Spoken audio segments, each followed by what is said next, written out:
This is Philosophy versus Improv, where two sages try to teach each other a thing or two, and maybe you, the audience, get something out of it as well. It's Philosophy versus Improv. I'm Mark Linsenmeyer, your philosophy marksman, always hitting it right in the bullseye. But as with the improv, maybe a little to the left, maybe a little to the right. And I'm Bill Arnett, an improv sniper, but a philosophy. They say 2 left feet. How about 2 left eyes? Is that a thing? I mean, that's cosmetically creative. Constant headaches. The headaches of just having 2 left eyes. We've got a pair of guests who are related in a certain media-like way. Whichever one of you introduces yourself first on the show, please introduce yourself. Oh yeah, well I usually do it. I'm Shawn Vulliez from the Seriously Wrong podcast. Aaron Moritz, also Seriously Wrong podcast. And I would say we're both like relative experts on philosophy and improv both. No degrees in either but we do things like that, read about it sometimes. Yeah, degree from the College of Life. Yeah, exactly. Thank you. Mm-hmm. Yeah, streets. Relative experts compared to like someone at a bus stop or someone that you might walk by while walking through a forest path. Unless it's a philosophy professor at the bus stop. Yeah. Oh, man. Imagine the conversations. Boring. Boring. The bus is probably the place if you want. It's like the agora. Is that right? Or are you agoraphobic? Where Socrates would do his preaching. Well, it's where you have people kind of trapped, and if you try and talk philosophy at them, they can't really leave. Like they can go to the other side of the bus, but yeah, it's a mandatory part of a lot of philosophy conversations is finding some context where they can't leave. That's where you get started. And if they all go to the other side of the bus will tip. So you can self-preservation. But it depends on how bad your philosophy is. Maybe they will choose rationally. It's a matter of rational choice. Choose to tip the bus rather than to listen to one more word of your bullshit. Or maybe the philosophy person is able to pick up on social cues and not, imagine that. I mean, I think the more philosophy you learn, the more that goes out the window. Okay, but fair enough. I mean, that is supposedly one of the things. I mean, the way I do improv is I just kind of talk and then I stop talking and then I start talking again. It's sort of a one-way thing. I run out of breath after a little while, so I have to let someone else talk. But none of that actually enters my brain. But I hear the way you're supposed to do improv involves accepting information, listening, social cues. Yeah. And sometimes those social cues aren't words, but behaviors, tones, smells, scents, maybe not over odors. Yeah. Tell us a little about your show before we really get into this. How could a show mix improv and it's got to be some of it scripted, right? Some of those little bits where you're going really fast, or do you improv it and then you just edit it really tightly together? Yeah, we generally we are improvising. Often we'll have so in Seriously Wrong, we do a mixture between conversations about politics, philosophy, culture, etc. And then we'll also have sketch comedy segments. The typical method is to improv, let it all out, and then edit it down tight. So all the loose ends get hidden by the time it's broadcast. But usually we are finding some angle going in. Like we're not just going completely off the cuff usually. So we have a little bit of pre-improv where we're like, oh, this is the bit. This is the connection between the subject matter and what we're going to talk about. And then from that, we kind of, let our freak flag fly and just go for it. And then cut down 10 minutes to 4 minutes. And that's the finished product.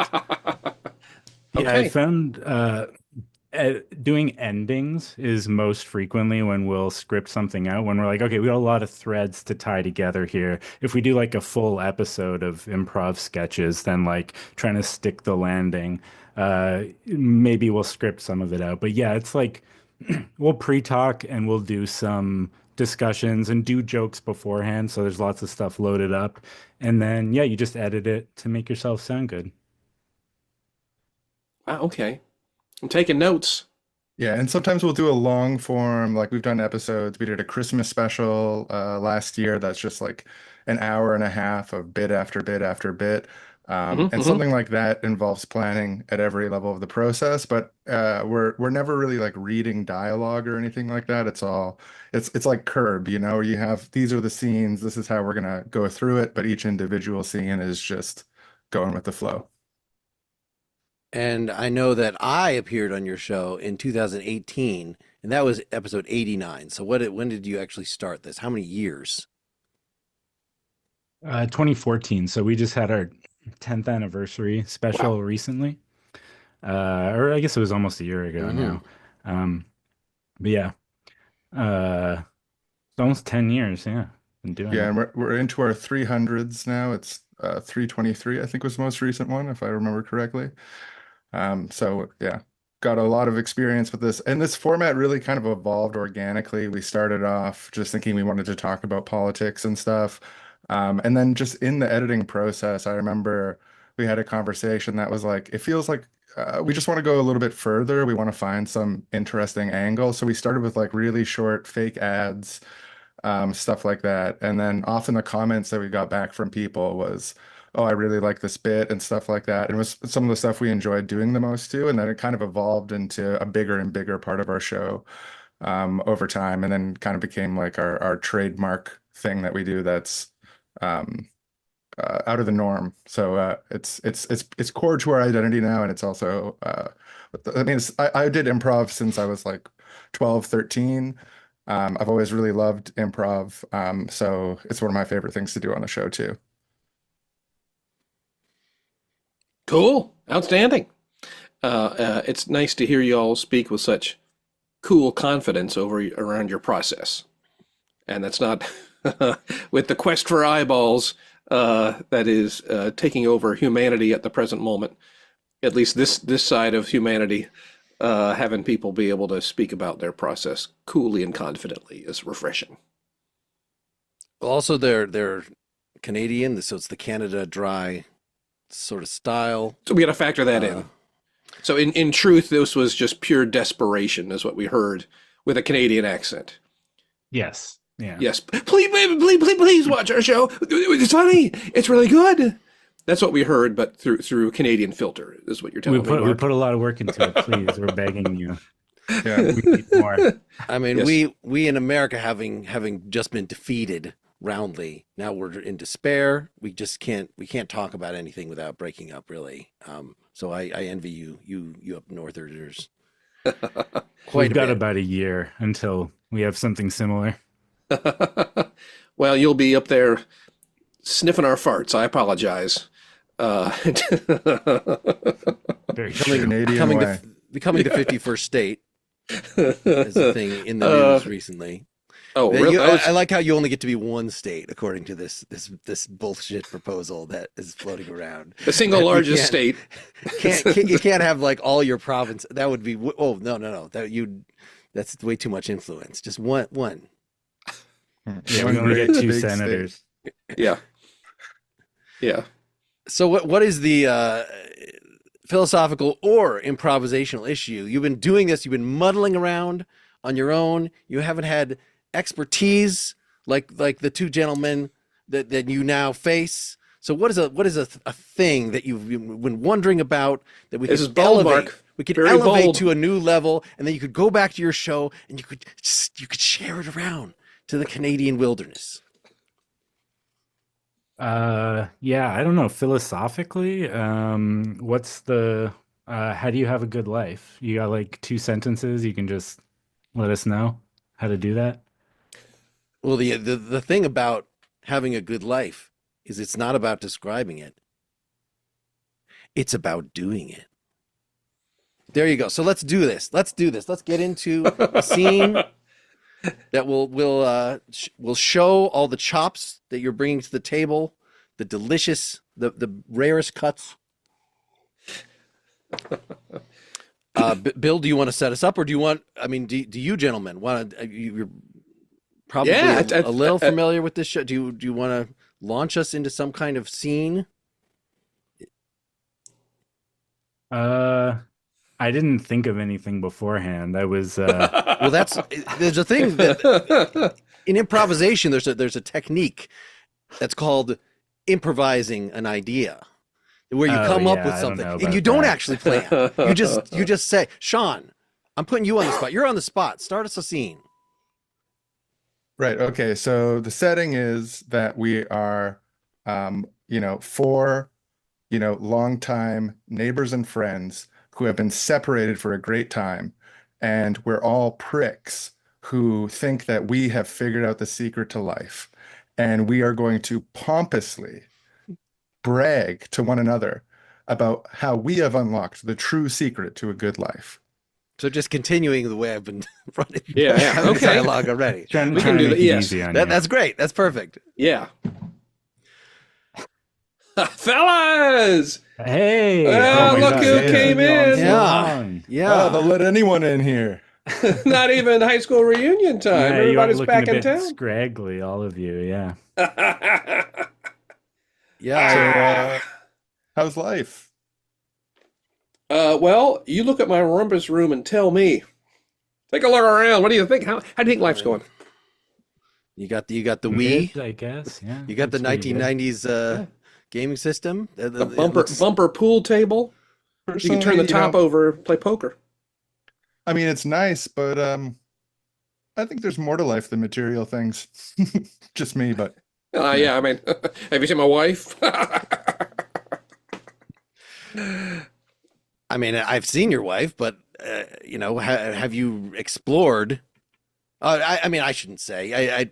I kind of have an arrangement with my wife that it's kind of coming back to the small town, seeing the small town ways. It's a little difficult, when I've been out in the big city. Oh, Sioux city boy. City boy. Bragging about his life in the big city. I usually find people who say that material things don't matter are people who just sometimes have a lot of trouble kind of figuring out how to make it work for them, Amen. Amen. Let me get interesting you all feedback. Happy to a pass beer. that on. Oh yeah, beer would be great. Do Beer's you all have right. a do you have a Zima? Absolutely. I have a tap. A tap. How about that, huh? I mean, okay. Kegerator. All right. No If we wanna selection do- of different craft beers, or just one tap? Well, just one. Hey, y'all, I have Yeah. my own tap in the rumpus room. What? Yeah, How are Bill- we no, poo Bill's pooing always- this? It's fine. I didn't mean anything by it. No. It's one. It's perfect. It's great. I was in craft mugs. How about that? I mean, Yeah, you a can lot- get you. A lot of people are happy with one tap. Some aren't, and they have a finer palate. They like to mix things up more often, and they find that Mhm. one tap is too limiting. But I'm not like that at all. I'm happy to just have what's on offer. I'm really easygoing, and I find that actually one of the secrets to a good life is to be willing to take things as they come. And without judgment. So I'm happy to take that.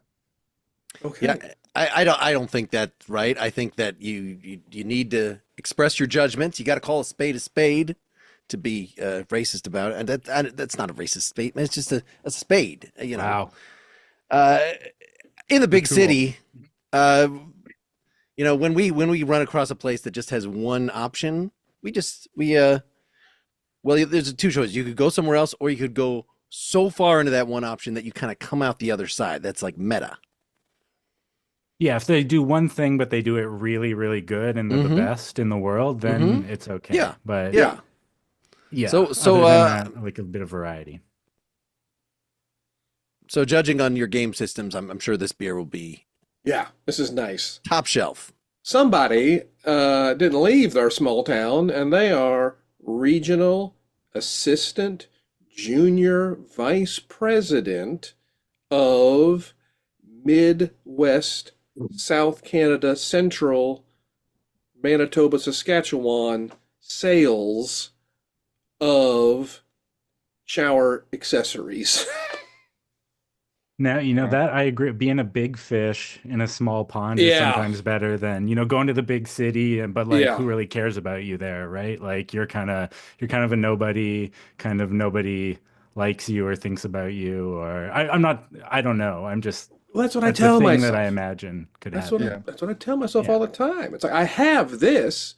Why imagine the things I could or could not have? I have this. I have this. I have a cold beer. You know, that's I mean, try. Why go for anything else? You know. sure. While I'm enjoying a freshly caught Chilean sea bass, not even available in the provinces here. Yeah, I really I think about the small town, and I'm probably missing out on the thing that I already experienced as a younger person. Yeah, I mean, personally, I don't even root myself anywhere, small town, big town. That's the old world. That's the Where are old way you? of seeing things. Where are you living Uh, these days? I don't I even. This backpack right here is my home, the one that I brought in. I travel. I've seen Mm. so much. I've tasted so many beers, so many sea basses.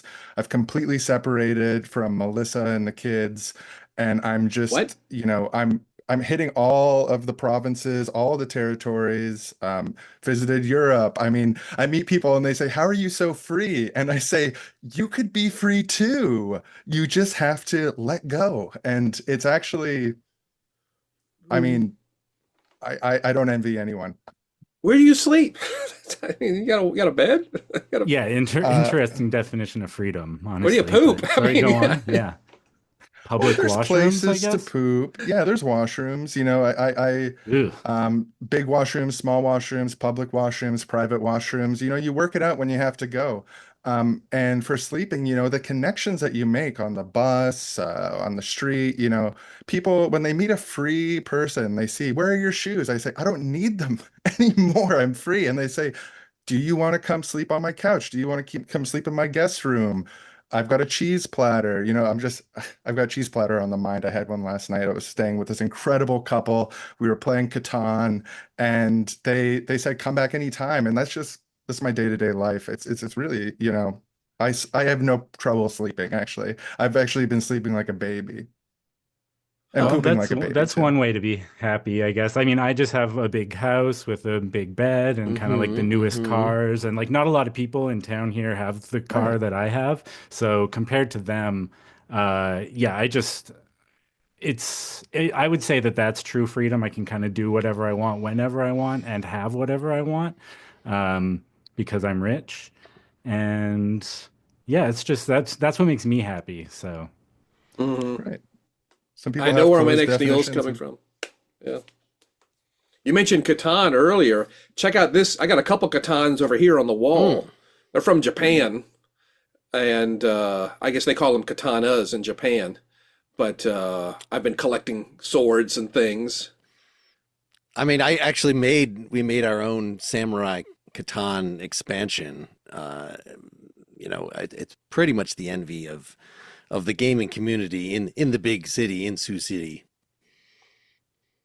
Is that a game? Is it a? We're talking Yes, about swords or games? Talking about swords or games? so I it's don't it's the know. regular Catan, but it has extra players and it has special Japanese rules. Then instead of the thief, it has a Ronin. He roams the countryside and drives you out. It kind of it adds a different historical perspective. We kind of like to role play the kind of the courtly, mostly about Ming Dynasty. I know that's China, but the wars. just I a mean, it's really an expansive Uh-huh. sort of an Oriental adventures thing. And I know people think that that's an offensive term, but it's really not. It's just you've always been a little weird, Mark. I'll say it. You've always been a little weird into those interesting weird things and whatnot, and movies that you Hmm. have to go to a Hmm. special theater to see. You Yeah. can't just see at the AMC, and that's fine, I guess. That's each their own. But do you want me to throw on Die Hard? I can throw on Die Hard on the big screen if that's. oh yeah. I mean, What's the square footage on that bad boy? Ooh, well, it's 72 inch. And what, 16 by 9 ratio, 72 diagonal, Pythagorean theorem. I'll get you square inches. You tell me. Calculator. Yeah, I usually just pay someone to figure that kind of stuff out. Oh boy, I wish. I wish. Oh man. Life So, can I be.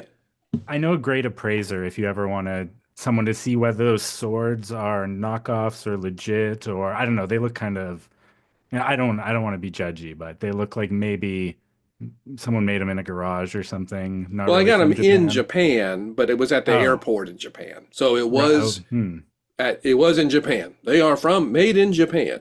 could have been imported from somewhere else. The airport, it's Hmm. who knows. A lot of planes coming. Maybe the Yeah, sword was on those planes. yeah. I mean, the in ancient Japan, the samurai did not use just their katana for battle. They used it for just about everything. It was like their Swiss Army knife, but it was a katana. You need Spreading to, butter on yeah. stuff I and mean, it kind of shows. I like to do that kind of stuff myself because if you're in a restaurant, only the most exclusive restaurants, so they sort of, they allow more kinds of behaviors that maybe a regular public restaurant would not. But being able to pull out, a 2-inch blade, a 2 foot blade to spread butter, that really makes an impression. Oh yeah, you don't have to leave a tip then because you've put on such a good show for Hmm. everyone. Hmm. They're enriched. Hmm. It's like getting 10, 15, 20% right there. like Yeah, this tip is sharp. You don't want this tip. You point at the blade, then they know. yeah. Right. And even just paying for the meal in the first place, sometimes you can, like Picasso, just draw a picture and like this is some art. Oh, that's what I've been doing almost exclusively for months now. Is my artistic skills they're getting me access everywhere. Yeah, and actually on that, just after Die Hard or before Die Hard or whatever, do you have like a shower here, a clean towel, and Uh, like just like a like that I could use? yeah, yeah, yeah. We I got a can. whiff of myself. Okay, that was you. Okay, that's what that. Okay. All right. I Well, thought maybe. I've got some scented bath oils that I brought along if you want to use that. I know Oh, big city, a big regular city. shower, usually doesn't quite do it. It leaves you a little stinky. Well, I'll take Uh, some of those right now and just Yeah. I'll put Yeah. it a bit on Yeah. my neck and yeah. I'm sometimes sensitive to that kind of thing. Is it Mm. essential oils? Like what? Maybe. I mean, Uh, it's mostly the essence of Chilean sea bass. I find that that's a really exclusive odor. Pretty oh much yeah. nobody else, except people that fish for the sea bass, tend to sport that odor. But I'm happy to share it with you all. If that's not going to bug you. Well, I try to go with the flow. That's the flow of the rivers, the flow of the seas, Hmm. any sort of flow, anytime. So What sea about the bass, sign me kids? up. What about your kids, Sean? You mentioned that you're not. Are Yeah. you talking to your kids? Are you seeing your kids? Yeah, we've exchanged letters. Sometimes if I'm in free Wi-Fi range, we'll do a quick call.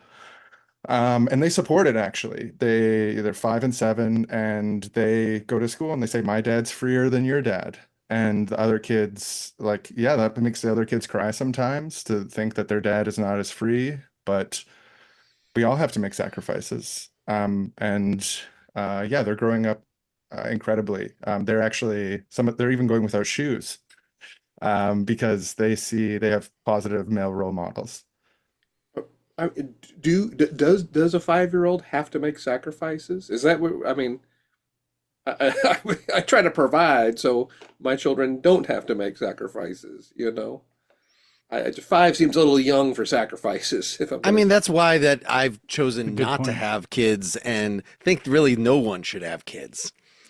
The state of the world, the everything's going downhill. It's probably better to just not inflict that on the world, but to each his own.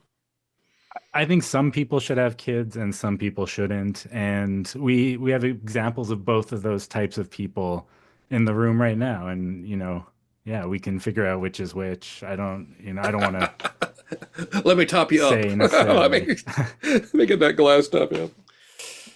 I've just always tried to reinforce, from a young age, life is sacrifice, life is struggle. It's a struggle for survival. And, you know, the, yeah, like I think there's a certain strength that comes with that, and a certain freedom. And like, yeah, sometimes the youngest especially says, "When will you come home?"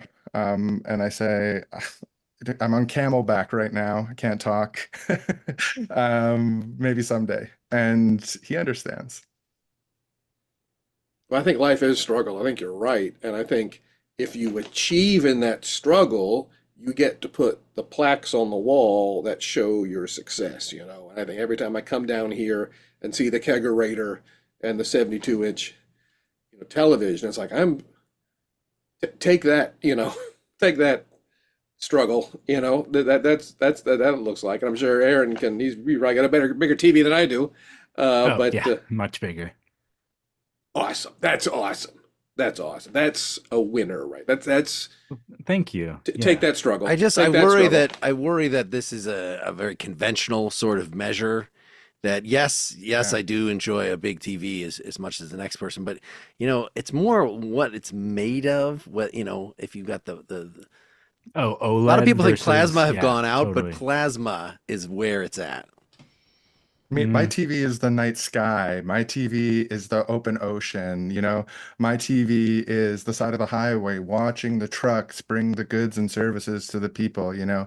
And yeah, it's a value change. But it roots you in a place where you have a life that isn't this rat race struggle. I'm not, oh, who has the biggest TV, or, oh, who has the most pixels per square inch. You know, I feel like I can really see the big picture in a lot of ways. And the big picture is freedom. It's a lack of accountability. It's a lack of questioning. It's just going, and it's walking bare-souled through the glass, through whatever, lying down in the forest, being surrounded by butterflies, having a deer eat canned tuna from your palm. And yes, that did happen to me. This is the type of life we could all have. And I just don't understand how anyone feels differently. But, you know, one of the things I've learned in going with the flow is just accepting other people are different places in their journey, and everyone's eventually going to come where I am. What kind of canned tuna? Oh, albacore, you know, white tuna, you know, whatever you can get. Are the 8 million people in New York City going to get beer to eat out of their hand? I don't know. Is that reasonable? Is that something we can arrange? You know, I don't know. Well, I don't know the current numbers of deers, but it doesn't seem implausible over time if it was sequentially organized. I mean, I don't know why a deer. I mean, you can exotic animals. You got to go to those, you know, those safaris. You feed a giraffe out of your hand. That's something. That's you know. Well, I'm working towards that. I'm working towards that, and yeah, I'm not worried. It will happen. I mean, to me, it's not about how big the TV is. It's about why you can afford the big TV, which is having success in this world and having a lot of money. And like, sure, maybe a 72-incher isn't that impressive to some people, but compared to certain other people, it's quite impressive. I mean, I don't have to have a large television. I can have a large television. I think that's just, you know, I think that's just, I mean, you know, fairly large. I don't want you to think I'm shallow. I don't want you to think that I'm somehow just in it. Oh, I want the best thing. I want the best thing. I don't. I want what I can get. You know, I think that's, you know, that's fair. Yeah, and some people can get the best, and that's well, some people get more, you know, more. I guess people can get the best and they refuse it, which is even, I think, more meaningful. I guess it's just so easy. It's not that I devalue material possessions. It's just people that think, you know, you have to really work hard and be on the ball to achieve the kind of wealth that 3 out of the 4 of us have achieved. It's just you know, you just have to ignore some of those rules. My colleagues at Blackwater and I, you know, we found quite a lot of ways, really, if just a matter of how much we need, you know, 2 each according to his need, you know, if you ignore the rules that rule lesser men. I mean, that's kind of, I'm sorry, this is sort of inside baseball. It's. Oh, I agree. Rules govern lesser men. It's full agreement there, and some little nitpicks on the edges, but yeah, no, free from rules, freedom, aka freedom, the good life. Yeah, is Blackwater the mercenary? Yeah.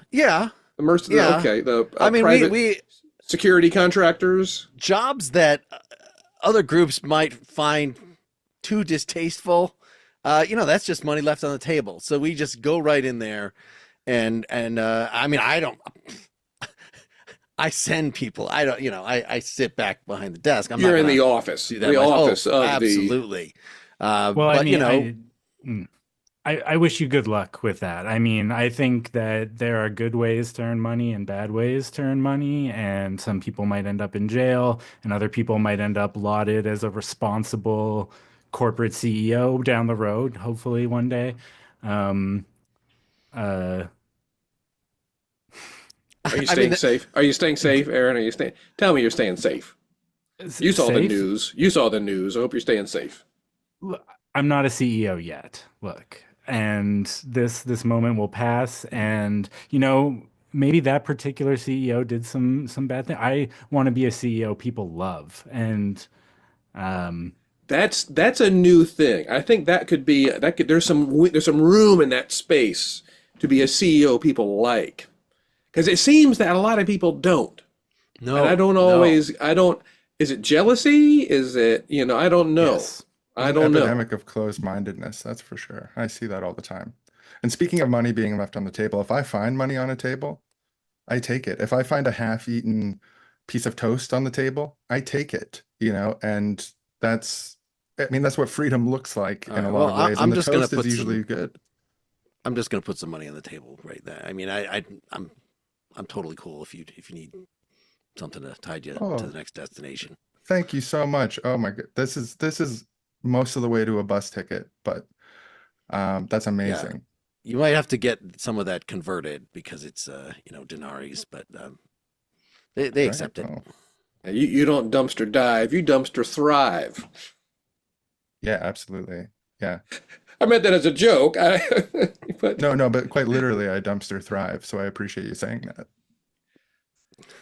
okay, okay. I have found Well, it's best to not actually be listed as CEO or really as any official position with the company because legally then things can't get back to you. It's sort of better to be the power behind the throne, someone who has so much wealth and so much power that, nobody's ever heard of them. yeah, those kind of backroom dealings. It's not Hmm. my Hmm. style. I Hmm. kind of like to play by the rules, play up front, and just help people with your companies, and then they will help you by making you rich.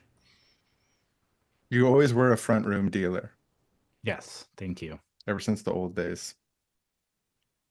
well, So Die Hard? you die hard, and then pictures of our kids. How about that? That's great. Do Sounds you have great. Perfect. Wi-Fi I'm sorry. to get the I do Wi-Fi have for I can get Wi-Fi. the pictures of the kids pulled up? Yeah, yeah, yeah. All I right, Yeah, typically it live Hook off is. my mine I'm gonna up go ahead on and 5G, so I don't need Wi-Fi, but lay some lines of coke on the table just to oh, I just didn't to, even to to Die Hard. yeah. I mean to get through Die Hard. It's just like we used to do in the old days, but I we had to use Oh, typically I sugar. forgo such things, but for old time's sake, it is a way to get closer to God also, I think. we stop there. We did All it. right. We'll end there. We'll end there. We got drugs. It's usually That was meant to be the closing okay. gesture. I try to find something to wrap this up. Either we get arrested, somebody's gonna die. Yeah. I pull out the silencer revolver or something, or I guess Yeah. heroin might have been a better Uh, complete silencer of the group. they caught that guy apparently. Hey, yeah. Oh, Who shot the healthcare CEO? For anyone yeah. who's I was surprised. under. I talked, I pride myself in talking to people kind of across the political spectrum and different levels Mhm. of political engagement, but Sure. almost everyone I spoke to says, "Well, that guy killed a lot of people," which I was surprised. Like that's like even like the comment section on Ben Yeah. Shapiro videos and stuff is just like, yeah, it's a fascinating cultural moment, I would say. I know. This we could we get a could the general public at large suddenly be infected with some classism, some class awareness? You know what I'm saying? Is this getting people to wait a minute? Or will this be the cool thing that Yeah. Yeah, People I talk don't know. about It's unusually popular assassination, for sure. hilarious. And then my favorite part was the people chiding the public for not caring. Someone was murdered. We should feel bad about this. Well, why is no one, up in arms? Like, that was my favorite part about the whole thing. Where are the tears? Where is the memorials? Uh, yeah, I don't want to, I'm sorry. I don't want people to die. But yeah, Well, I was thinking, with these assassination attempts during the Trump campaign, that people who seem willing to, uh, hey, I'm going to take one for the team. I'm going to, I probably will not get out of this alive, but maybe I can accomplish something with, I guess that's a not terribly uncommon thing in terms of world history, but uh, it seems not to go with our individualist ethic. That's a good thing about the individualistic ethic, that we aren't like, you know what? This is important enough to pass this bill. I'll let myself be shot by cops in order to get that. I don't know. Maybe opportunities isn't there. They say it's a land of opportunity, but I don't see those opportunities really clearly.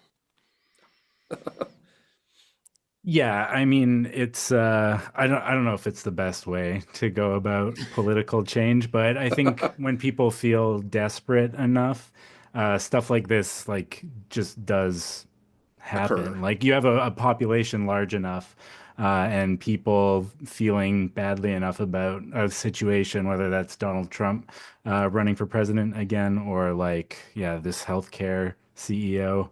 I guess we will maybe now find out a bit more details if there was like a personal connection to the shoe. I don't know if we have any of that info yet, but um, yeah. Yeah, this stuff Uh, I heard was really like headlines at this point. Like I think this came out today, but he had like back surgery earlier this year. He's 26, so he just got off his parents' insurance probably. Apparently his back surgery is very painful. This company is like pulling away a lot of support from people. So I think there's like a real personal element in this case. And yeah, I think it goes without saying uh, we want to create a society where no one sees this as a viable alternative to what they're being offered. And when you have a healthcare system which degrades people really, and the financial costs of facing, people lose their family members. I was reading this Reddit thread where all these people are sharing stories about this specific company and like their kid being denied coverage and then dying and things like that. And like that's the realest stuff in the world. Yeah. So I think insofar as you have a society structured in such a way where something as that goes against, I think, the most basic human instinct, which is to preserve others, to live in peace, to treat others well, where the option to not do that looks appealing to anyone, it's like a huge argument for systemic reforms. Yeah. Because like like out of character here, people's children, so precious to them and your family members. And if you can be like, oh, this institution killed my mom, I mean, the drive for, it's it is sad that anyone felt like this was the right move. But if you look at the context, you read these stories, it is really hard to Yeah. it's really hard to square all the parts of this, because losing people that you Yes. love to an inhumane system that treats you that way, it's yeah. If I could change one thing other than the event is going to happen, but I could change one thing around the event, I would change the timing, because right now a public outcry and systemic change in this administration, I don't think is going to get very far. If the different outcome in January, in November, and maybe this, if people can be nice and angry for 4.5 years, maybe we'll get some systemic change. But I fear the incoming leadership will be deaf to any anger. Well, do you see the inhumane system and its representatives saying, if we change things and make it more humane, then the terrorists, the assassins win. We got to stand firm and deny coverage and claw back every penny from people. Because protect our precious insurance CEOs. You know, they work so hard deciding who does and doesn't deserve care, and they do an important job, and they keep Americans from ever having to wait in line for health care, because you know in Canada it might take you a while to get an appointment. So you Americans never have to deal with that. I hear you can just get an appointment wherever, whenever you want, as long as you have Yeah. enough money. No. No. No. It's a giant scam, and it's a shame. And there is no one in an insurance company has ever made me healthier. They don't add value to the system. Yeah, And they used to be hospitals and insurance companies, health insurance companies in the like 40s and 50s and 60s were all non-for-profit, and then of course that changed. Now you can make money off sick people, which is dubious at best, immoral at worst, and yeah, this yeah. CEO can ask the devil when he gets there. You can say what you what you want about our system, but I mean nobody has tried to assassinate. I don't even know who you would target. Someone in like the health department or something. I don't even know how it works, but I Yeah, had to wait a few weeks to get an appointment, or the surgery was like scheduled for 4 months from now. Uh, that's like some of the worst stuff that happens in our yeah, city. You're like, shit, 4 months. That's gonna suck, but you yeah, still get the surgery. I yeah, feel like one of the best action movie tropes is when the hero, the villain, someone who's on the run, has been injured and goes in with a gun to a healthcare establishment saying, "Fix me up, fix me up." And then maybe they take someone hostage, maybe they fall in love with the doctor that they've taken, you know. So, you know, why have the middleman? Don't involve the insurance company in your violent schemes. Take it right to the doctors, and then you can be seen right away. Yeah, but follow-up care then is just like a huge hassle at that point. Like you got to do that every time you need a yeah. checkup, and I'm going to be back in 6 weeks to get these bandages off. Check how my stitches are healing now. Yeah. I'm here for my weekly chemo. Yeah, yeah, yeah. Yeah, don't turn off that dialysis machine. I got my eyeball on you. Gonna be here for 6 hours, but I'm watching. Yeah. I think people often have a disconnect between their experience and the fact that there's systems in place that affect their experience. And I feel, I don't know if that makes any sense, but this idea, I don't want to say, empathy, that's not the right word, but this understanding that we're all experiencing that. And can you believe this happened? This, horrible insurance company denied my claim. We're all doing it, but we don't have to go through that. We are allowing it to happen by not, it's like, oh, we could change this. Yes, and I don't know how that disconnect manifests itself, or I don't know how it manifests. I don't know where it comes from, or what it is, but yeah. A weirdly large amount of Americans seem to think the answer to that question of like, can't we do this differently is no. And they will like argue and they'll give all these economic reasons why it's no. And like, it can't. And you point to other countries and you're like, well, every other country has it. And they're like, yeah, well, it's just not in America. It wouldn't work here for specific Americans are Because of just Jesus. different. Yeah. I think part of the answer to that question is like depoliticization, that when things like and we on our show we get really political all the time, and we've clearly got there. But like when people think about issues as being collective issues and understand that they have power when they network and they come together and they share their stories and then they can push for what is needed, that it's rooted in an individualism, but good collectivism is rooted in a strong individualism. But often what happens, I think the healthcare system is an example of this. David Graeber, who we had on the show before he passed away a couple years back, rest in peace, pour out the 40. He talks about in his debt book about this idea of shame around debt. And it's like one of the things that makes it hard to organize debtors is that there's moralism to debt.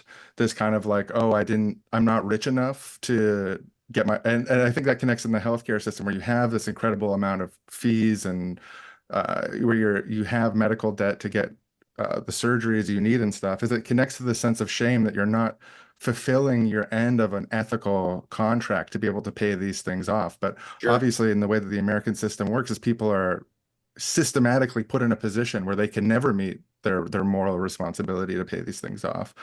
So it makes it harder for people to find that solidarity, that group thing, and depoliticizes and individualizes it because it becomes like this individual failing rather than a political thing to agitate for and organize for. And people need to be reminded they can do that, and they need to be given the tools to find their own hope. And I think we're in a time that it's lacking a lot of hope, unfortunately. Yeah.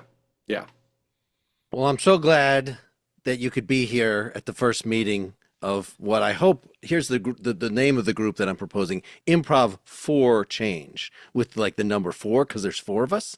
And so we're going to go from school to school. We're going to go in all the public spaces, and we're going to provide improv that will really make a difference, that will make the insurance companies. Finally. Yeah. That I think maybe we could get Trump out of office like within a year if we do good enough improv. Yeah. Yeah, and if we figure out where to get out of the scene, if we nail it, getting out of the scene on a good punchline, that's going to do it. Yeah, what you leave people with is really important. And improv can expand people's perspectives and their sense of what's possible. Anything can happen. Playing out these little worlds where, like, hey, America did change their healthcare system. They're like, oh wait, that actually makes sense. Like, now that I see it play out in front of me. Hey, kids, teachers, faculty, we are Improv for Change, and we're here today to talk to you about littering. You got to be careful. I think Bill just showed us that if you want them to clap for us, but then if you say it's about littering, you don't want people to clap for littering. So we really have to be, that's the problem, is if we're kind of like using irony and we're like acting out positions that we really, I think we should only improv ways that just demonstrate exactly how we want the audience to think. Because if we like act bad and then we want them to think it's bad, that might be lost on them. Yeah. Oh no, that's like my entire improv toolkit is like being sarcastically saying things I don't agree with. That's why you're in the group, Aaron. We accept that. We accept that. Yep. We're the 4 non-litterers who are yes. the premise. We're 4 people who don't litter. And then and we have great lives because of that. Yeah. Hey, did you hear about Jeremy, who was littering and then got cancer? Oh, such a sad story. Trigger warning, Mark. We can't. Oh. Some of the kids here may have family members with diseases, and we need to be careful. We need to be careful. And they may be inspired to violence, vigilante violence, and propaganda of the deed. And we do not want children to get into that kind of stuff. Yeah, wait until you're 18, please. Hey, did you hear about Jeremy, who committed vigilante violence, and then he got rickets? I think rickets is more safe. Sad story. But we warned him. We warned old Jeremy about the risk of rickets.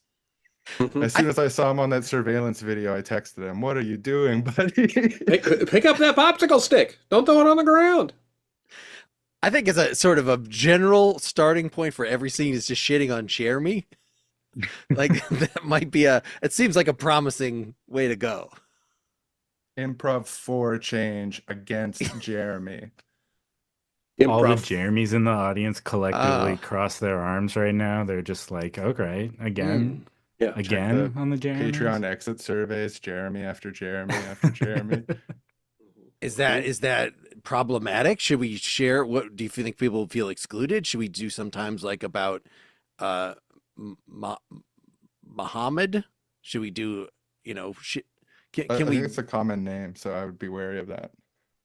Yeah, maybe we should make up a name that nobody has. think about I- it.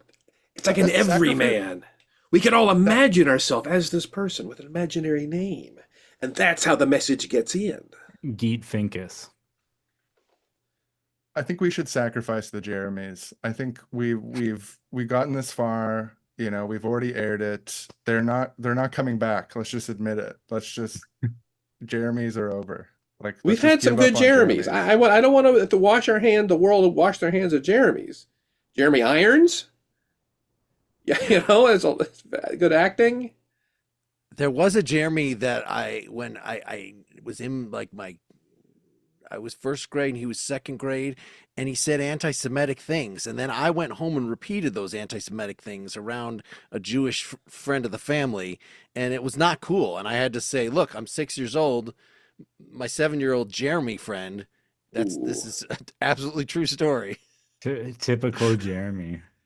It's like Jeremy, what Jeremy spoke in class that day was not particularly positive. No, it's a kid. I had a problem with the Jeremy too. I'll spare the details, but he, I want to let him off the hook. I want to forgive him. It was a long time ago, but I wouldn't put anti-Semitism past him. You think Jeremy Irons is even his real name? I mean, I gotta say, no true Jeremy could be as cool as Jeremy Irons. I'm more of an anti-Todd guy, but if we want to do Jeremy, I'll support your choice to go Jeremy over Todd. Yes, and Todd. Jeremy and Todd duo. Yeah. Yeah, because what if Jeremy? There's only so much trouble one person by themselves can get into. You can't say, "Hey, remember when Jeremy was a lynch mob?" It's like we have to come up with some more. If we want to be against certain things, we have to come up with some more names. Yeah, or you have to be like Jeremy M and Jeremy L, and then there's like multiple Jeremys. But that's kind of a mouthful, especially if you have a big group. If we keep on agitating these Jeremys, though, I wouldn't put it past them to form a lynch mob. If they feel isolated, they feel like they've got limited options, Or a rival improv group that is supporting littering and supporting all these things that we're against. Privatized healthcare. You can't do that with improv, though. It can't be evil. Improv doesn't work if you're evil. But what if it's like the Washington Generals, and so maybe we could have a schism right now where two of us become the bad improv group, and then the good improv group just beats the shit out of them. Like that's the way every scene ends. I mean, improv nice to change kind of works.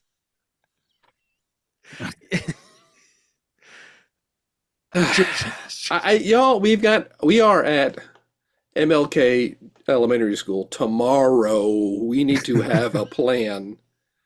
Okay, we promised them a collection of improv games and sketches on pressing social issues. We just improvise it. All right. Well, maybe can we rehearse once right now to just do the litter skit, and we got to keep it to 3 minutes, no more than 3 minutes. That's what they gave us. And just see how it goes, just to see as a proof of concept. Now that we're going to do, in fact, anything we do now, we can't do on the day, but like just to show that we can do it. Right. Okay. No, I'm happy to start. All right, please. Just another day as a Jeremy in the world. And that garbage is a little far away. I think I'm just going to drop it here. Fuck you, whoa. Jeremy. Fuck you. Fuck you. Whoa. I'm going to use violence against you. Mark, we can't. This is an elementary school. We can't swear and threaten violence. Okay, well, that's blocking. Well, come on. Yes, it was. Come down on me. I'm the Todd. I'm the Todd in the situation. And you could come down on me and then say, yeah, what you just did. So that was good. Wrap it all in. We're just going to wrap it all in. Yeah. So in the mistakes. The mistakes are part of the pattern. They're part of the pattern. Somebody plays a bum note. You pretend it's a beautiful note. You do things to react to it that make that note fit. So I have a nice idea of how we could make this all work. Jeremy, why don't you pick up that piece of trash and then bring it over there to the garbage can? And then Todd, you could apologize to Jeremy for the language and the threats of violence. And then we could all go to the park together and watch the birds eating seeds. Wow. We just changed lives. We just changed a room full of kids for the better. I That think was that's amazing. good. I think that's good. I mean, I might have to do something a little like unexpected to just wrap up the scene, so that while I'm apologizing, I'll say something anti-Semitic, just to wrap it up. But Yeah, to I show think how it's wrong. yeah, And then we'll have because your character get cancer. Todd's are really irredeemable. Jeremy's, they can make right. They're Yeah, just a end on a bunch of classic doofuses, but deathbed scene like, oh, Todd is dying because of the cancer, because of the anti-Semitic comment. and he's And alone. yeah, I mean, I hope you guys are okay with that. You guys have to kind of get off the stage so I can die alone. Everybody hands in. Change the world on three. we All right. One, Change two, the- three. One on three. 1, 2, 3. to Change the change the world. world. The world. All right. Yeah, that's good for the Hey. kids. Let's Hey. exit that scene. I think we've Mhm. changed the world by mapping out what such a. I think that we're going to see Improv 4 change groups blossoming throughout. This is where anybody that Absolutely. thinks of taking up a firearm, they're going to do improv instead. Well, there is These definitely. kids, Yeah. Generation Alpha, they're going to be improving for change every day, all the time. There is You know, definitely that- that. Improv Yeah. for change. Improv for change. That's what the healthcare shooter should have done. He should have come up and been like, okay, and scene. So I'm a small businessman and you are a milkman and we have a dispute over, and then that could have got a conversation going. This is instead of assassinating the guy, or instead of at Yeah, the instead point of of arrest? assassinating him to Oh, so he's like that. My assassination was just a scene. Yeah. yeah, Kill him on with the shoulder. improv. Is that a Yeah. valid legal defense? Well, I think shooting him actually does For the make courts that to legal decide. defense a lot harder. But if Mm. he had started an improv scene, he would have a pretty strong defense that he didn't kill him, because he would have he could have taught him the rules of improv. They could have got going, and Mhm. the surveillance footage would look totally different, and we'd be having a different conversation now as a society. I mean, Yeah. Boy, that guy was a weirdo. That's the conversation. No, there is definitely that attitude. You'll find it from people. If everybody in the world just took an improv class, we wouldn't have any more wars. War would be over. Everybody took an improv class.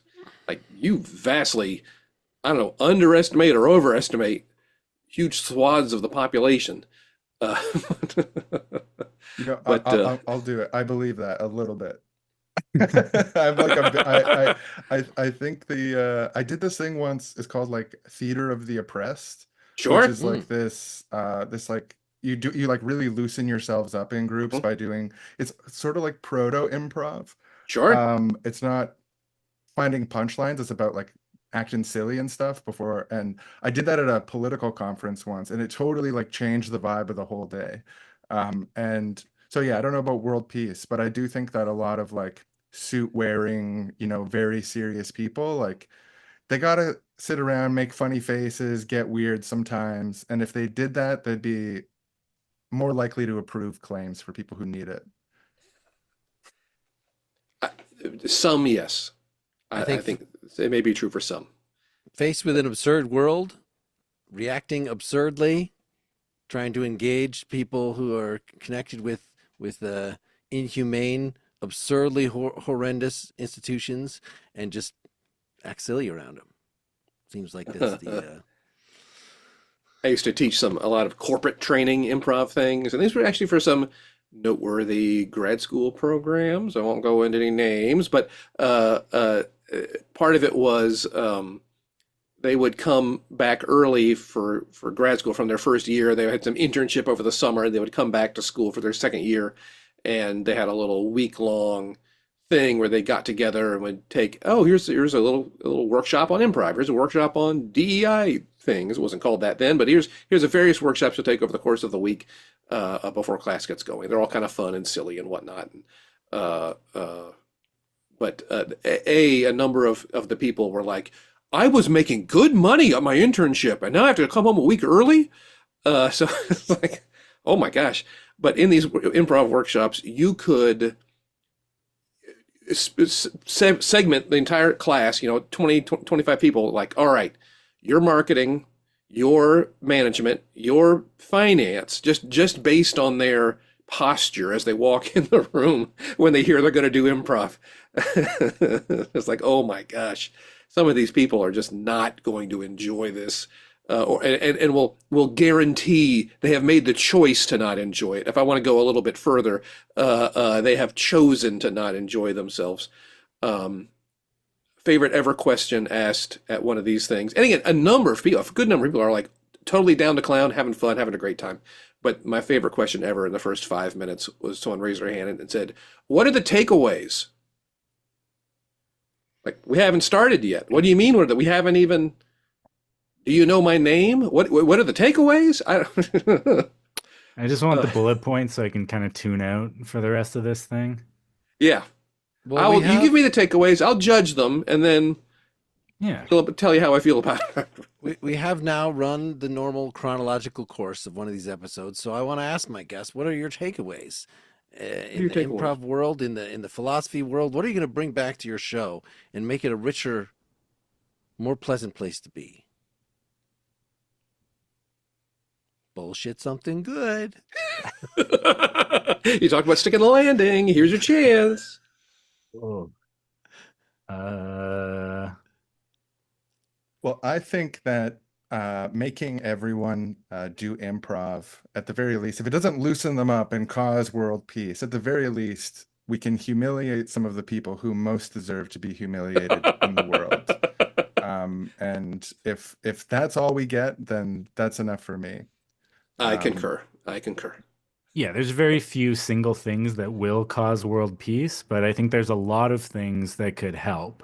And improv, I think it pushes in the right direction.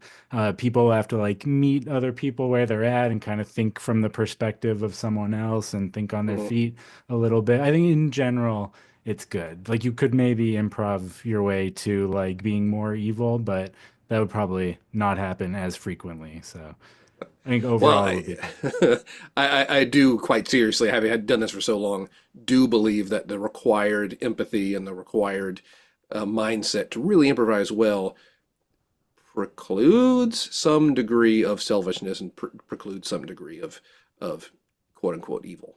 And I would definitely believe that. I do definitely believe that. Yeah, I agree. Yeah. What if there was a war and everybody came just to improv? I think all wars should be replaced with improvisational sketches where I think USA and Canada are going to be your top two seeds in that battle. No offense, rest of the world, but there's some fine improvisers from here in North America, and well, if by meeting our meeting of the minds between these two podcasts has prevented a larger conflict of improv between the U.S. and Canada, then I'll say this has been worth our time. Yes. Yeah. And we can do so much more if we could force everyone to improvise all the time and never plan anything. Just always go with the flow and always just say yes to everything. If we could do that, then world peace, it's within our grasp. Always. And that's one of the things, that's what we're about at Seriously Wrong. That's why we do things the way we do. Because we really do think that a nuclear exchange is a short-term possibility if people don't do improv more. All right, everybody look up their podcast, SRSLY wrong.com. You've just gained 4 new listeners. It's been fantastic working with y'all. It was super fun. Yeah, this is great. Thank you for having us. We're going to be up to 7 listeners. All right. Here Thanks, we go. everybody. Good to see you. Happy holidays, whatever time Take of year care, this everybody. comes out. I should sell my soul. Bankrupt. Bankrupt.